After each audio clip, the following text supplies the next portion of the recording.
this poem? Huh? It was about the optimism that has been suffused. Oh, okay. We're still on the optimism one. Okay.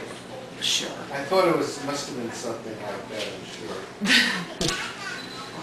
A few of the people mentioned photography. And the closest thing I could come up with for that was when you get a certain image in your head.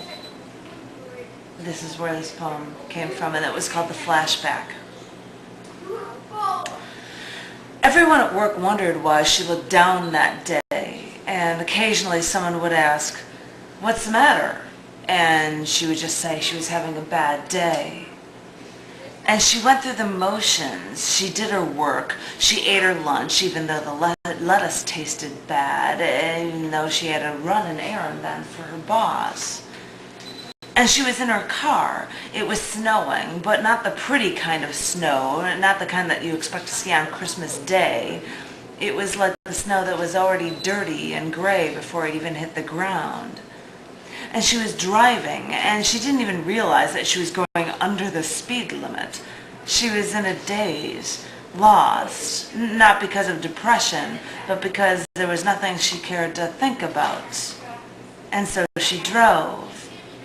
And she dropped off the crate of flyers from the mailing list for her boss, and she drove back, but the whole way she was thinking that she should drive slower so that she wouldn't have to get back to work so fast. And so she drove slowly, coasting now, watching the dirty snow touch her windshield. And she looked over to her left, and there was an old man lowering his car from the jack it was on. A flat tire. And then she had a flashback. And she was no longer in winter, and she was no longer driving. She was outside while he was trying to fix the flat on his rusty white car.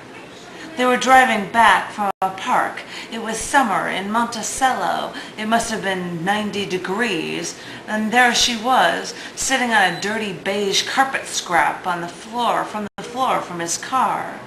She had taken the scrap and moved it to the dirt road about 10 feet into the field. And she just sat there, watching him, shirtless, fixing the car so they could drive home. And she wanted to remember it. Just like that. And the light turned green. She followed the procession of cars through the graying snowflakes, and she began to forget that it was a bad day, and she didn't mind her days.